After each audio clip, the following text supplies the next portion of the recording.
అందరూ ఆశ్చర్యంగా చూశారు. ఒక వేపుడు గుడ్డు 2000 రూపాయలకు అమ్ముతున్నారు. ఒక అమ్మాయి కొంచెం రుచి చూసి అది నకాలిదని తెలిసింది.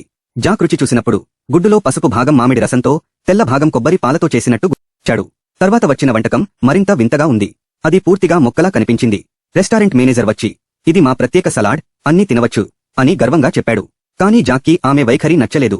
అతను సలాడ్ తీసుకుని వంటగదిలోకి వెళ్లి, నేను ఇక్కడ ట్రిక్స్ చూడటానికి రాలేదు, నిజమైన ఆహారం తినడానికి వచ్చాను అన్నాడు. బాస్ అస్సలు పట్టించుకోలేదు. అతను తన సేకరణ నుండి కోబ్ బీఫ్ తీసి, నీకు ధైర్యం ఉంటే దీనితో నీవు ఏం చేయగలవో చూపించు అన్నాడు. జాక్ తన వంట నైపుణ్యం చూపించాలని నిర్ణయించాడు. అతను ఖరీదైన వస్తువులు ఉపయోగించకుండా సాధారణ సామాగ్రితో వంట చేయడం మొదలెట్టాడు. అతను ఉల్లిపాయలు తరిగి నూనెలో వేశాడు. ఆ తర్వాత బీఫ్ను సన్నగా కోసి గ్రిల్ చేసి ఉల్లిపాయలతో కలిపాడు. ఎక్కువ వేడిమీద వండి కొద్ది నిమిషాల్లో రుచికరమైన, వేడి, సుగంధమైన వంటకం సిద్ధమైంది. జాక్ నిపుణుడైన చెఫ్, కానీ బాస్ను సంతృప్తి చేయడం సులభం కాదు. అతను కోబ్ బీఫ్ను బ్లోటార్చ్తో తేలిగ్గా కాల్చాడు. లోపల మాంసం మెత్తగా ఉండేలా చేశాడు.